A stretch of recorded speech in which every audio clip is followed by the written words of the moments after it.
Good evening. Sorry to disturb everyone. The executive obviously incredibly busy looking at Liz's new puppy. Right, welcome to this meeting of the executive. My name is Councillor Paul Follows, leader of the council and chair of the executive. This meeting is being held in the council chamber at the Berries in Godalming and is being webcast live. The agenda was published on the 1st of July and a supplement was published on Friday the 5th of July to issue reports for agenda items 11, 12 and 13. Item 1 is apologies for absence. Ben, have there been any apologies? Thank you, Leader. You have apologies for absence from Councillor Merriweather this evening. Thank you. Item 2, minutes of the meeting of the 11th of June 2024 published on the website. Exec members, are you content to agree those minutes? Thank you. Declarations. Any declarations of interest, Ben? There were none. And any from the floor right now? No. Item 4, questions from the public. There are no questions received. Item 5, questions from members. There are no questions received. And then item 6, leader and portfolio holders updates. So firstly, it is my great disappointment, unfortunately, to be here this evening in many respects. Yes, without any disgrace meant to anybody here, I did not intend to be here this evening, but obviously I am. So we now have 3 MPs covering Waverley, one of which, of course, is Greg Stafford. The other is Jeremy Hunt. And just so everybody remembers, Ewhurst is actually covered by Chris Coughlin of Dorking and Hawley. So obviously Liz, as county councillor for the area covering Ewhurst, and Michael Higgins, the Waverley member for Ewhurst, will probably have more interaction, as Ewhurst is a teeny tiny part of Dorking and Hawley. But I have written to all 3 of those MPs and asked for more regular meetings than we have been used to in the last 5 years. Obviously, I'll deal with their offices when they've been established and re-established, but I would think something like a quarterly meeting would be appropriate. And we certainly need to have more than the none that we had over the course of the last 5 years, which is deeply unusual, even in situations where the MP and the council are different parties. What I would also like to do is take this opportunity to thank Pedro as the returning officer for the election, but also Electoral Services, who have had pretty much no break from the calling of Alan Earwaker's by-election in Farnham Castle through to the Police and Crime Commissioner elections, then through to the general election. So my hope is, and of course the neighbourhood plans and the Milford and Whitley by-election, so they've pretty much been on continuous duty, bringing up and then standing down and then bringing up elections across the entire borough for best part of the last 6 months. So I imagine they are all due a well overdue break at this point, but I do want to thank them all for their huge amount of work that they've done. And of course, everybody who was working in polling stations throughout all of those elections and then at those counts.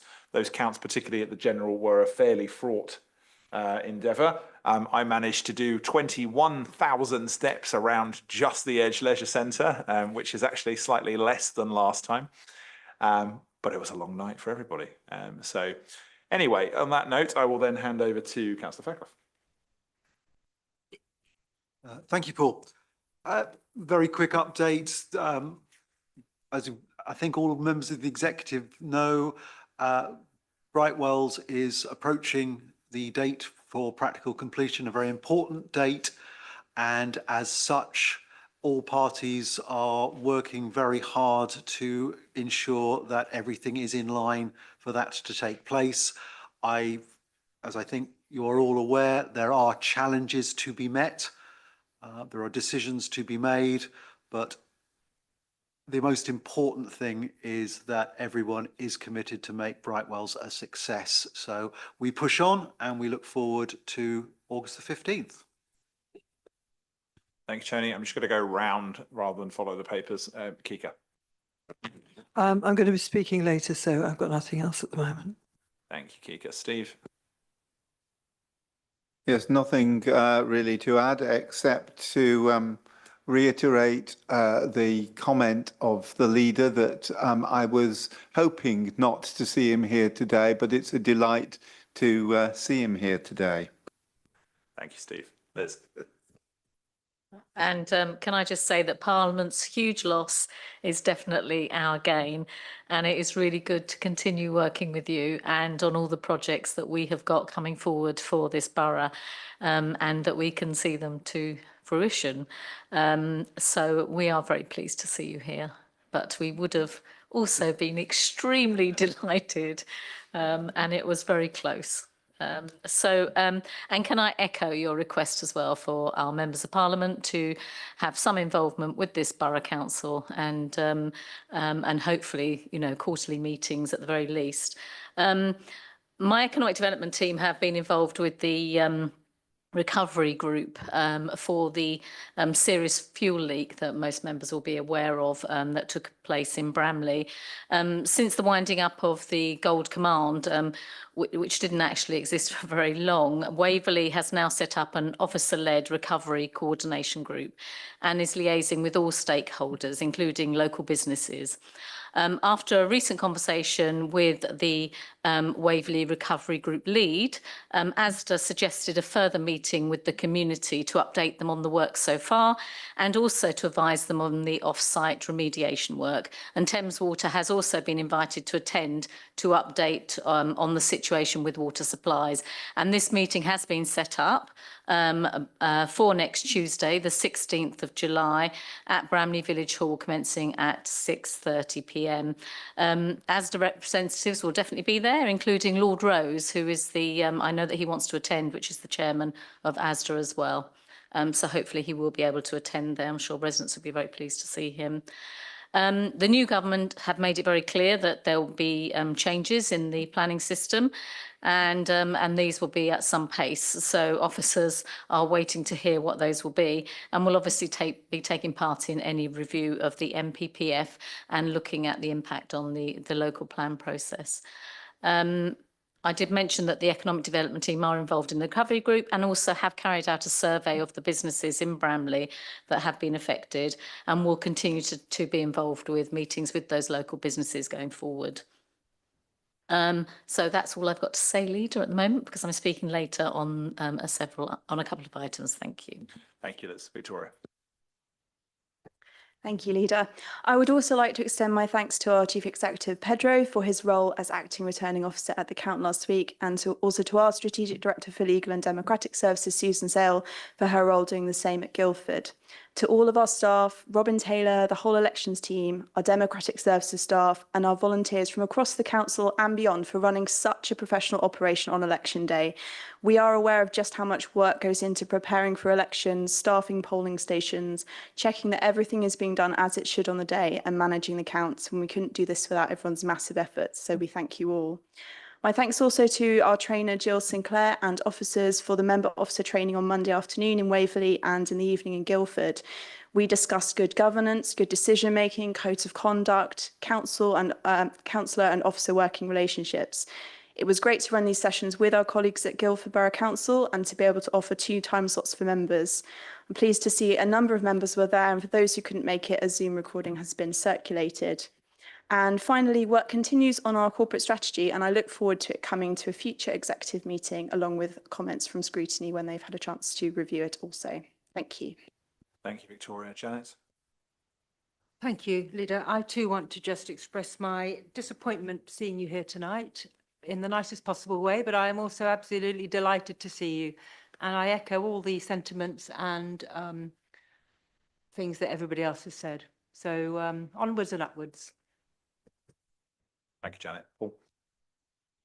And nothing to add to that except to infinity and beyond, Paul, I think. Thank you, Buzz. George? Yeah, I'd like to echo everyone else's thoughts on and commiserations. And like I say, Westminster's loss is our gain. So, yeah.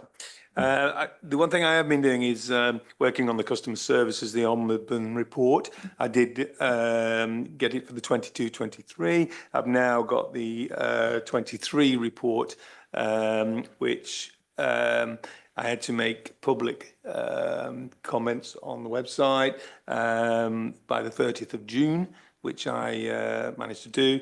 It hasn't changed much from the year before, unfortunately. So we have a new interim head of service, Peter Stevens, who's from Guildford, started already this month.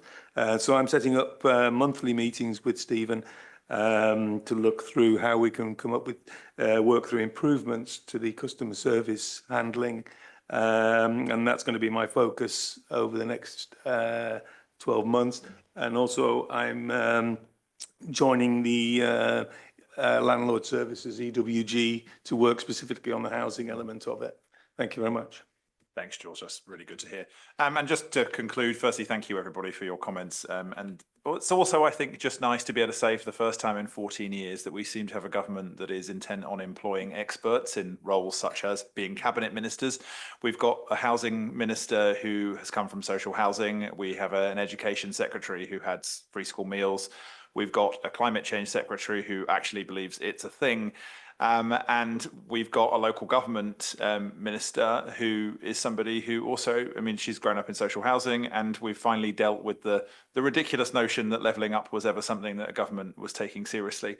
And so it's nice to go back to the old local government ministry name of MHCLG. So not only are we properly including housing back in the title, but local government rejoins the ministry's actual title. So hopefully we will have a government that might want to have a look at some of the core issues that we're all facing, particularly on local government funding. So one of the things that it is my intention to do is to hold our local MP to account on a number of issues, to work with a number of new local MPs that share the views and progressive nature of some of us here, and also to make sure that we're engaging constructively with the new government in areas which I am pleased to see that they seem to be taking very seriously already.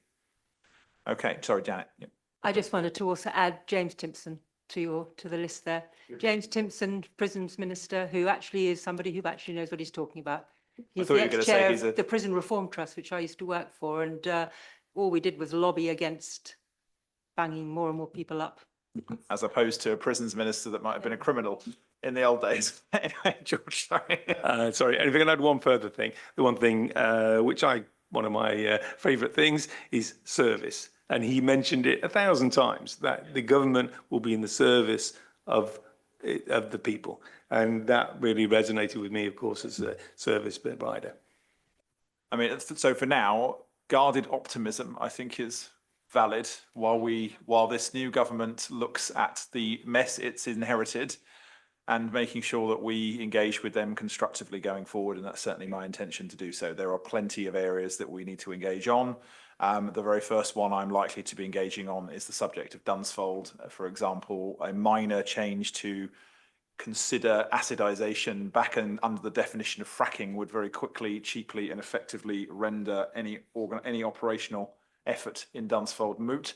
So I'll be writing to those two ministers over the course of the next couple of weeks. Right, let's crack on with the agenda for the evening. So moving then on to item 7, recommendations from the Overview and Scrutiny Committees. There are no recommendations as they have not sat during the election period. 8, the revised statement of community involvement, which I'll be handing over to Councillor Townsend to introduce. Thank you, Leader. The statement of the community involvement sets out how the council will engage with local communities and other stakeholders as well in the production of the local plan and when consulting on planning applications as well. The groups involved are all set out in the report on Appendix 1 of the statement of community involvement, and I think that's on page 76 of your packs. I'm going to call it an SCI now because it's a very long term otherwise. So the council had an SCI. However, this was produced in 2019 and needed updating in line with government legislation, which required local planning authorities to update their SCIs at least once every 5 years. There is no legal requirement to consult during this review. However, I'm sure that you'll all agree that notwithstanding this, it is within the spirit of an SCI to ensure that the views of residents and the wider community of stakeholders are able to comment on this document prior to Sorry to interrupt you, but is that generally true that there is no requirement to consult on the statement of community involvement? That is what my officers tell me, which I totally. But we're going to do it anyway because that's obviously sensible.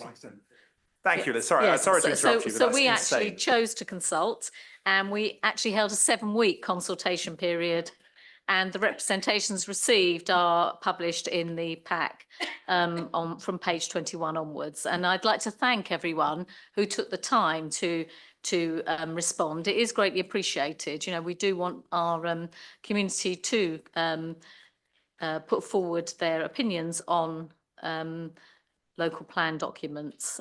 Some of the points raised were regarding sort of wider process issues, and officers will be responding to these separately where they can and provide extra information or assurances to the people that responded.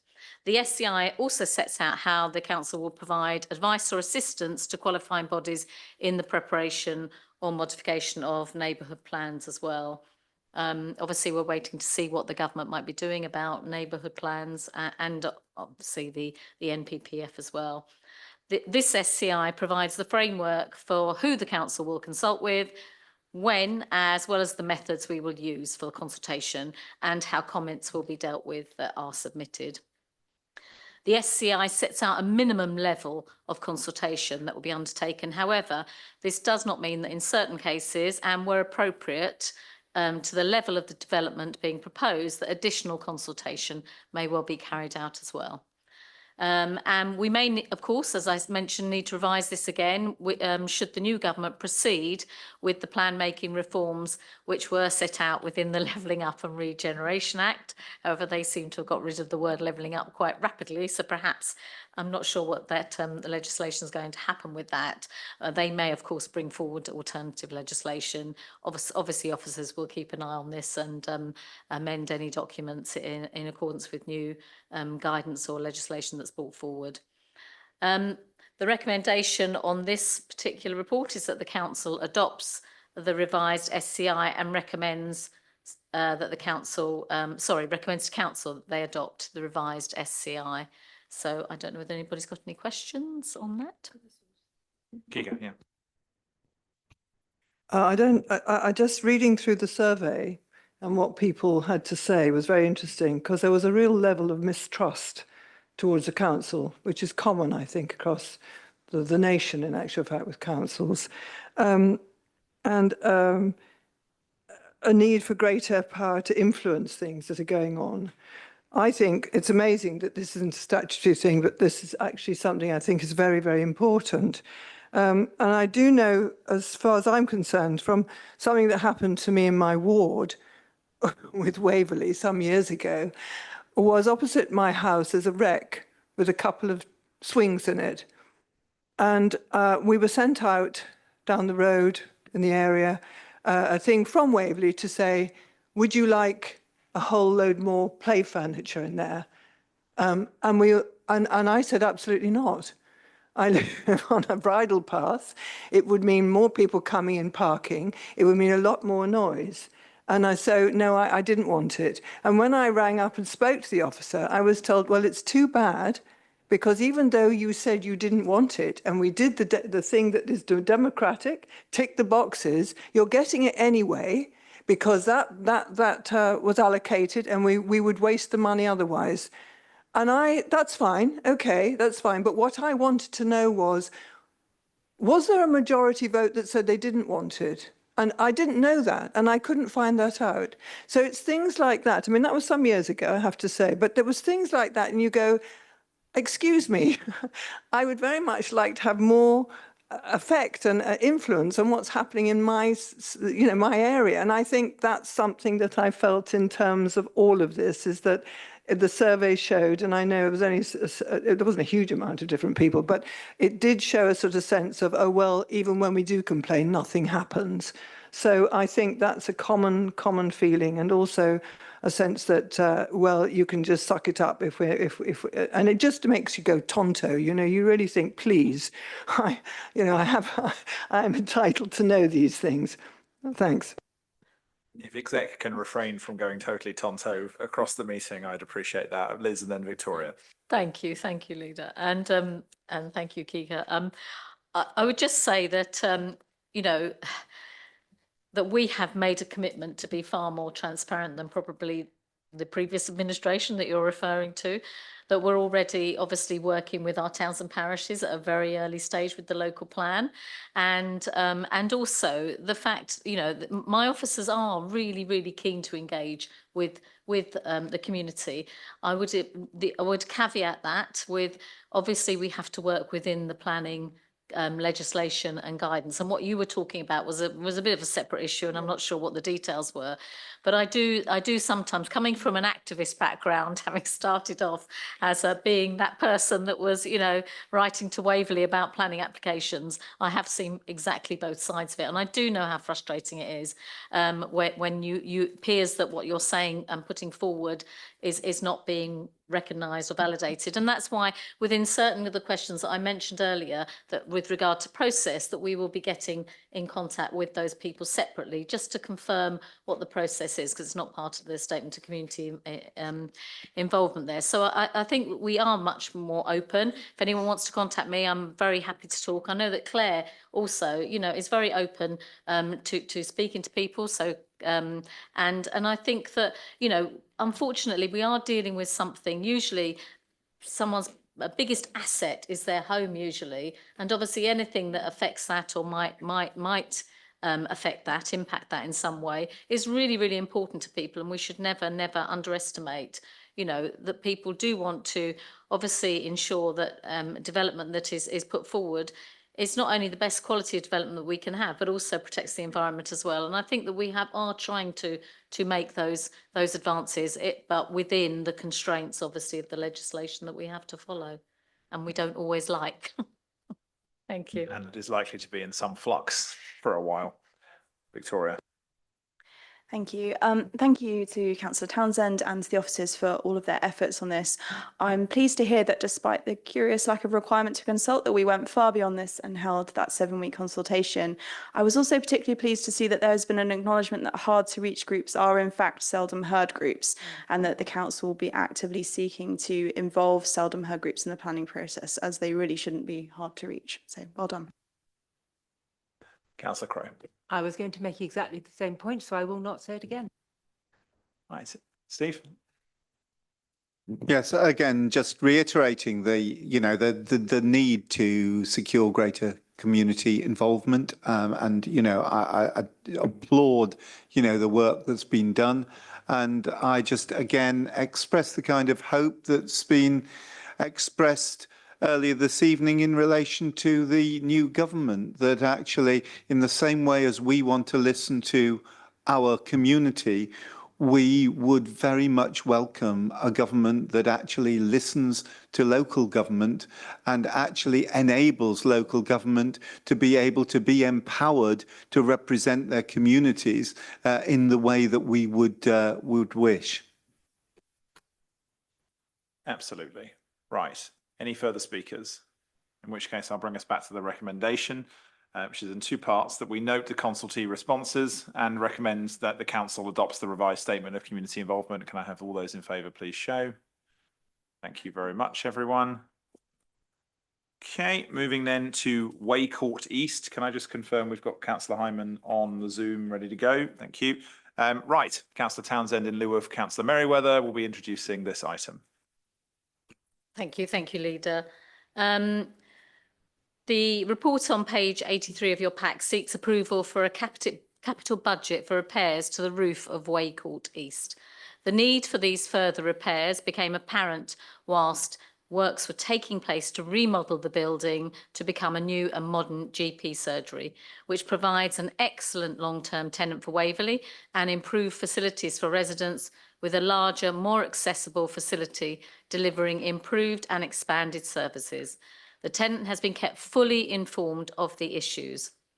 The full background, which members here will be very aware of, is detailed within the report pack starting on page 86 and in Annex 1 of your page, on page 95 of your packs. It's split up across 2 in the report and on the annex.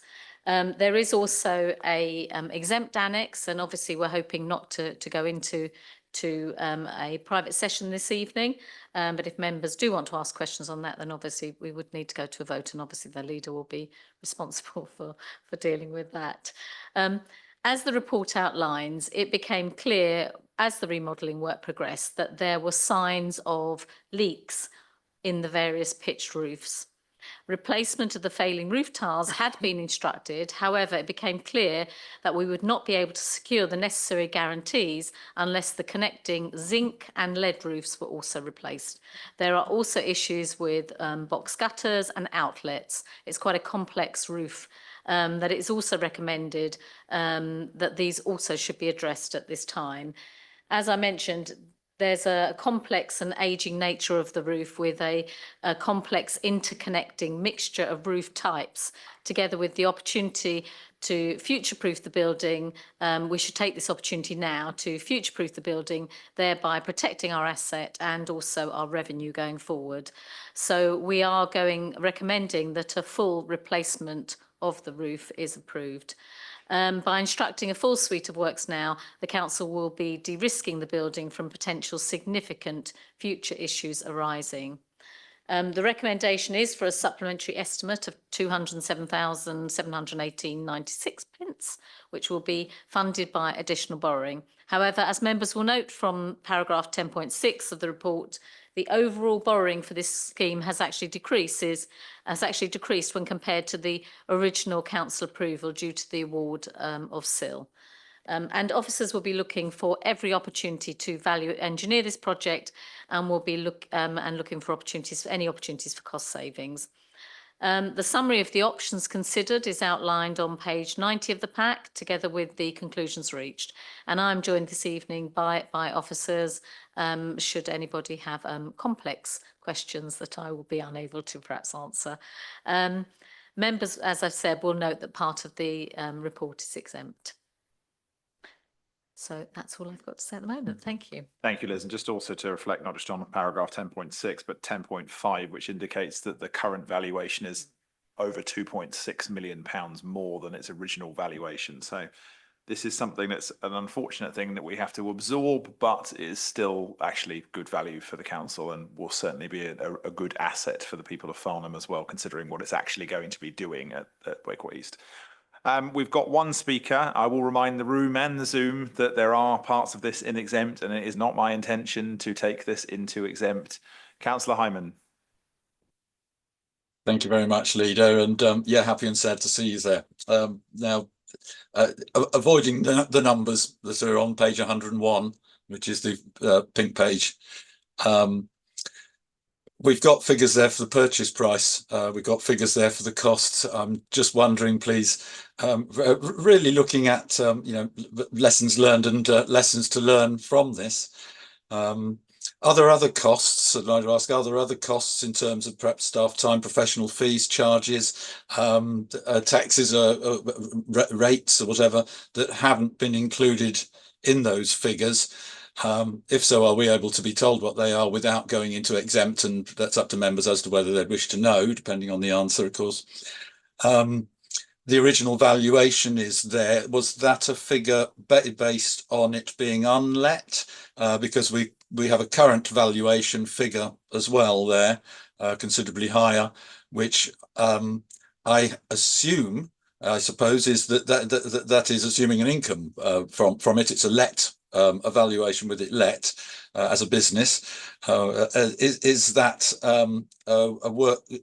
also a worked completed assumption there, evaluation, assuming, because it says 23, 24, is that actually assuming that the works which are in hand, and these works perhaps as well, which are relatively minor cost, relatively minor, assuming that those are carried out, and that's the valuation at the end of the project, as a completed, ready to let building with a tenant for over the time period.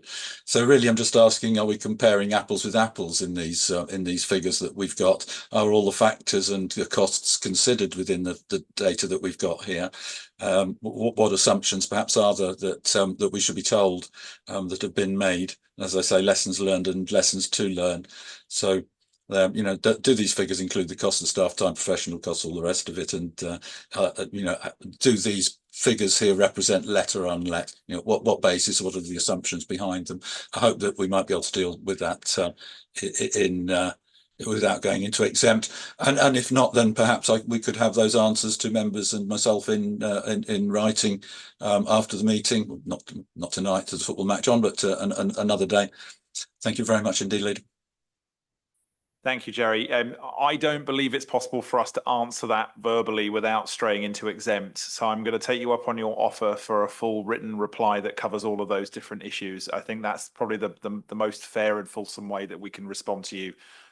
Even in exempt, we're going to be doing that off the hoof. So I think it's relevant. I think it's fair that we do that in writing. So if you're happy with that, Jerry, you will have a response from officers detailing the answers to your questions. Yeah, perfectly acceptable. I just think that we do need to know, that we are comparing apples with apples here, and where we really stand with this, because there hopefully will be lessons learned. I'm quite sure there are lessons to be learned from it, and that's the important thing that comes from it. We can't change the past, but we can make sure that we make things as profitable as possible, and for the residents we represent in the future. But thank you so much indeed, and for your promise there of an answer to that in writing. We'll look forward to that. Thank you. Thank you, Jerry. And yeah, and absolutely agree. This is obviously an asset that this administration inherited, that was just sitting there. So it's been there a while, hasn't it? 20 odd years, I think. So the fact is it's being hopefully used for a good purpose and to the profit of the council for the first time since its acquisition. So I share your concern about making sure that we have a lessons learned. That's something we're going to do for all of these sorts of projects. But it is making sure that we deploy this asset for its best use. You will have a response in regards to your questions without going into exempt, though. Right, any members of the exec wants to add anything before I take it to the recommendations? No, which means then we go to the recommendations. 2.1, that the supplementary, the executive approves. It's beeping for me, don't worry. There we go. Recommendations. The executive approves 2.1, a supplementary estimate of £207,718.96 for the roof replacement works at Waycourt East Farnham, and 2.2 to delegate authority to the Assistant Director of Assets and Property to instruct and approve Waycourt East roof replacement works and to enter into all required contracts for the works. Can I have all those in favour, please show? And that's 96p and not a penny more. Item 10, NLHF grant for the capital repair of the Museum of Farnham, which I now move to Councillor Mirrlees to introduce. Thank you, Leader. This is good news. We have been awarded £230,310 from the National Heritage Lottery Grant for the historic brickwork repair project on Wilmer House. This will cover the brickwork and timber joinery repairs to the front facade of the Wilmer House, along with obviously the money that we've already received from the Arts Council. The report that we have here outlines what the grant will be used for and the terms and conditions applied by the National Heritage Lottery Fund. We would like to get this grant acceptance process agreed, because we need to get on with this now, and we're hoping to start the works in August. And obviously we have had the worst weather possible, and my God, I just really hope that it stops from here on in, or we'll be in serious trouble. However, I'd just like to add that in order to get this money, to receive these monies, it was incumbent upon Waverley to make sure we engage the community throughout, because this is how you get the money, because you're actually making it worthwhile for the people who live in the area. We have we've gone to as a broader demographic as we could. Charlotte Hall, our officer, has done much to progress this and has proposed some great activities to coincide with the restoration. I am going to read out a few for those people who might be listening, in case they can't see it, because I think they're great. I think she's done such a wonderful job. So they're going to be primary school workshops, family day, filming to conservation with the UCA, loneliness and social well-being. So men in sheds, we would like to get them involved with the conservation of Wilmer House at the starting point for a community-based heritage project. Creative response, again, to be working with them on an arts-based project. Community conservation open day, talks, obviously. Professional development, exhibition and website. Buy a brick, which we're hoping people will do, and have also an immersive audio experience. I mean, that took some time to get all those different activities together. It's not an easy thing to get this money, and I think Charlotte and the officers who helped her with that should be congratulated. So yes, so here we are at another point in our development for this project, and I'm very pleased to see that we got all the money that we asked for. Perhaps one day we can move into a system of government where you're not just bidding to do every single thing. That would be wonderful, and I'm sure perhaps we might maybe tentatively moving into that direction, but it is fantastic that we have managed to get that funding. And I know the sort of level of work that some of our officers have to put into making sure that you've done everything that those bids require you to do. They're often quite complicated. I have to say I shared your concerns regarding the weather. We've been through at least one cycle of this where the weather has impacted the ability to procure the bricks in question. So I am a little worried as well for that reason. Are there any other speakers? Nope, in which case I'll move it straight to the recommendation. The executive is asked to delegate authority to the Strategic Director of Finance in consultation with the Strategic Director of Legal and Democratic Services to agree and enter into a grant funding agreement with the National Heritage Lottery Fund on behalf of the Council. Can I have all those in favour? Thank you very much. That is unanimous. Moving then on to item 11, request for additional funds for recruitment. Councillor Keele to introduce. Thank you, Leader. This report requests that the Executive agrees to transfer reserves of £50,000 to the recruitment budget to provide the funding needed to recruit key senior positions in the joint management team. Guildford Borough Council's Executive is being asked for the same amount. Finding high calibre candidates for senior management roles can be hard. It's a challenging recruitment market, and so the use of a recruitment specialist can be beneficial in allowing us to reach the best quality candidates. We've also had an atypical year in terms of senior recruitment, and the councils currently need to recruit to 2 strategic director roles. Without this uplift from reserves to the recruitment budget, the insufficient funds available in Waverley's recruitment budget at present mean that no roles could be recruited to. So I would be very grateful for my colleagues' support for this request.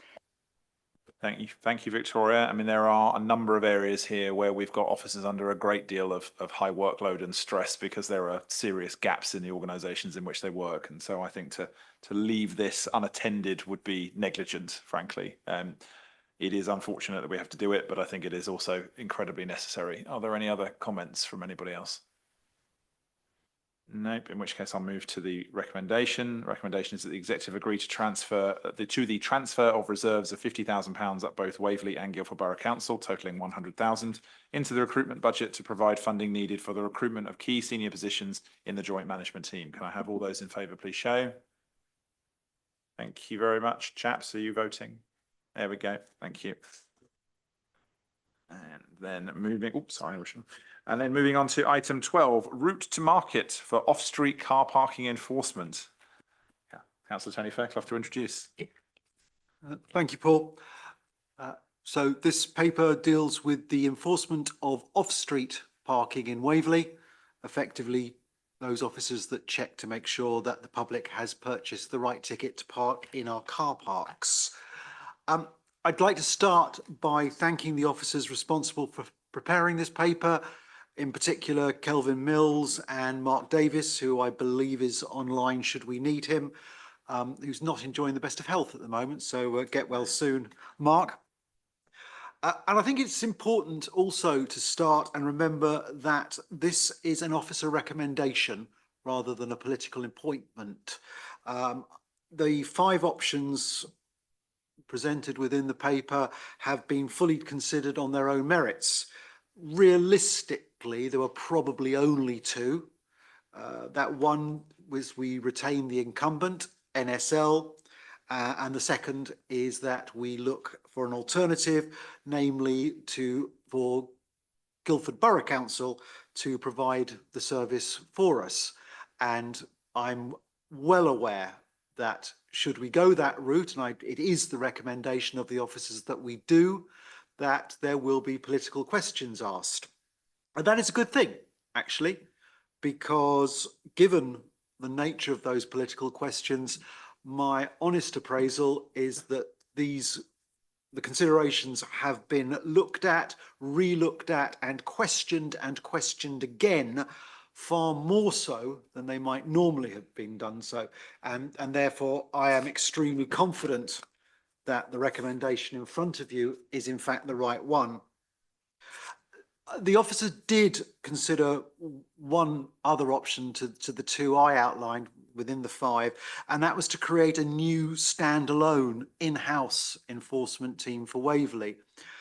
That ultimately was rejected as being too risky, particularly given the timescales involved of setting up a whole new team, and also the costs would have been in terms of setting up a whole new back office. So we did look at creating our own team, but rejected it as not right for now. Therefore, in the officers' opinion, and it's one that I wholeheartedly endorse, the recommendation effectively makes itself, and that is to invite Guildford Borough Council to manage Waverley's compliance enforcement officer team under an agreed arrangement.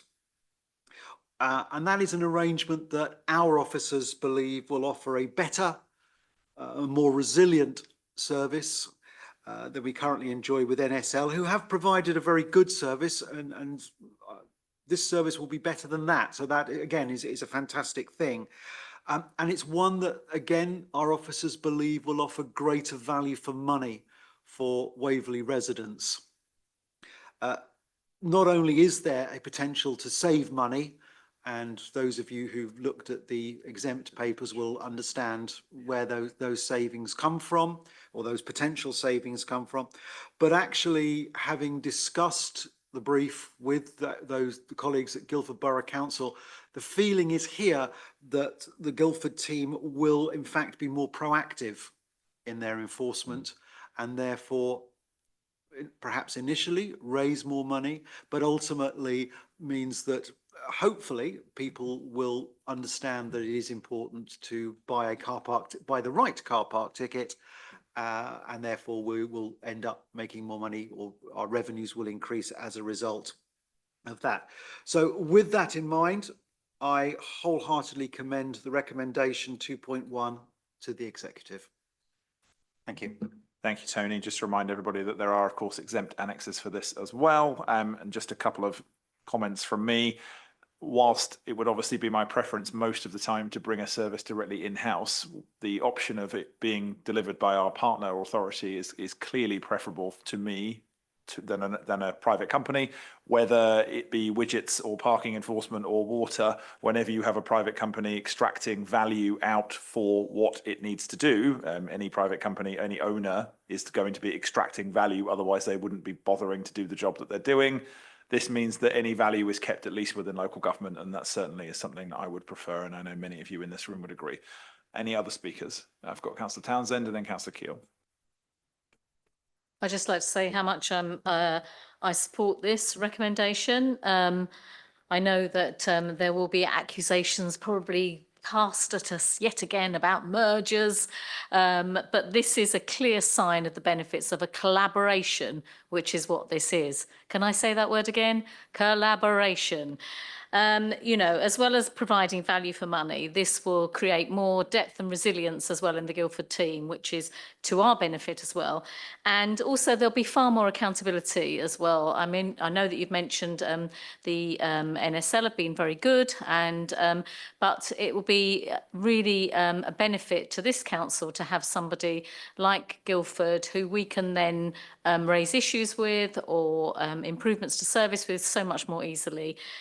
So I think, as well as you said, Leader, this will keep the value of this service within local government as well, which is something that I know that we all aim for within our service contracts as well. So all round a very good service for local residents within the collaboration. I mean, even if this wasn't with Guildford, it would be something that I think we'd be having to seriously consider, because anything that keeps the value within the public realm at all, I think personally needs to be considered with a high priority, because it is reinvesting back in the public sector at every stage. So for me, even if this wasn't with Guildford, even if there wasn't the sorts of cost pressures that have, you know, made the collaboration something that we've had to look at as a matter of course, this is still something that I think would be worthy of our consideration regardless. Did you want to just add something else, Alice? I just wanted to say as well, and when there aren't too many gaps or steps between who's providing the service and us, it usually creates a better service. I mean, we know ourselves the issues that we have, perhaps in our Surrey County Council hats, with certain services, and getting that accountability, and also querying certain levels of service which are being produced as well. It's much more difficult when there are several stages away from the decision makers. Thank you. Yes, six weeks down the line, I might have run out of catchphrases and buzzwords, but more local and more public is definitely better when it comes to all of these sorts of things in Victoria. Thank you, Leader. I just wanted to echo your words and those of Councillor Townsend. I'm very supportive of this proposal. Building further on our collaborative relationship with Guildford Borough Council makes perfect sense, providing a better service and better value for money for our residents, which is why we're all here. Thank you. Did I miss any hands? Ika. Well, that was the point of the collaboration, wasn't it? Exactly this. So if they're going to start getting upset about it, they're going to miss the whole point. The idea is that we share the services, we keep the money within us, and have control over it. That was the idea. So yeah, I think this is very good. So I hope they'll see that that this is one of the that this was the actual point of the collaboration. Thanks. I'm sure we could tattoo it on the sky, and some of them wouldn't think it was good. But Tony.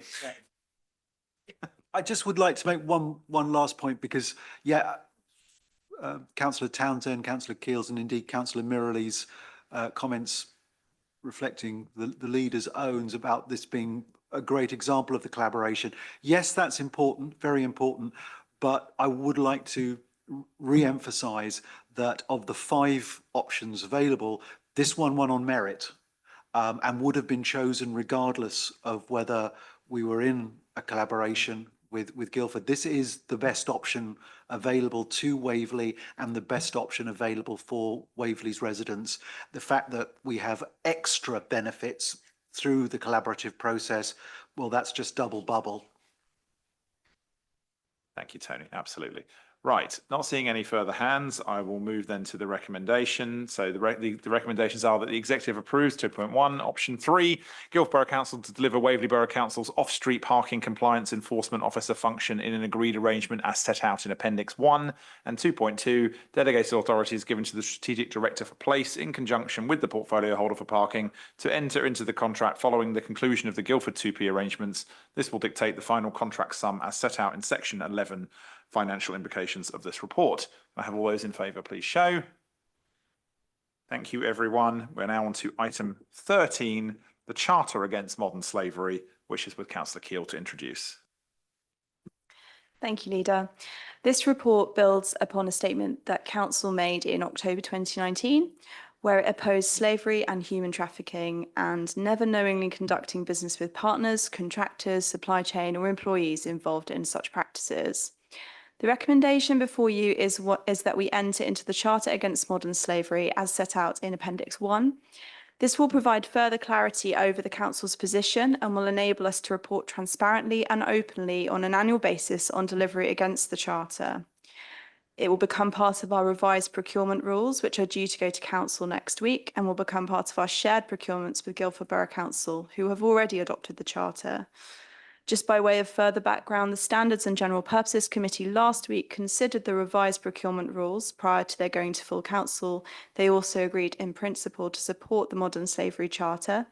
Their recommendation followed members' views at the joint Constitution Working Group meetings, where they felt that they would also support its incorporation into the procurement rules for Waverley. I hope that all of my colleagues can see the benefit in having this as part of our procurement rules going forward, and I hope everyone can support this. Thank you. Thank you, Victoria. Councillor Townsend. Yeah, I mean, absolutely wholeheartedly support the inclusion of this and in our procurement policy. I mean, every single point that's in Appendix 1 from 1 to 10 is something that I think everybody sitting here wholeheartedly supports. You know, I can't see any reason why we would not do this. And, you know, I very much welcome its inclusion within the procurement policy, which, as Councillor Keel said, we voted on next week. So wholeheartedly agree. So just to be clear, it's the contract procedural rules that have been amended in this case, or being proposed to be amended. Pardon me, using the correct that's all right. terminology. I just want to make sure we Thank get that you. right. And our legal officers want me to make sure that we've got that right. So thank you, Michelle. Right. From my point of view, this is one of those ones where I would struggle with anybody who disagreed with any of the particular points in there. But bearing in mind, 3 times this week, I've had people argue against, sorry, last week, the sections of the European Convention on Human Rights. I wouldn't put it past anybody. So my hope is there are no objections to this adoption, in which case I'm going to actually move straight to the recommendation, unless there are any final speakers. No. In which case the council, the executive is asked to recommend that council approves entering into the Charter Against Modern Slavery as set out in Appendix 1. Can I have all those in favour, please show? Thank you very much. And as there is no further business, no need to go into exempt session, I can close the session at 19:50. Thank you.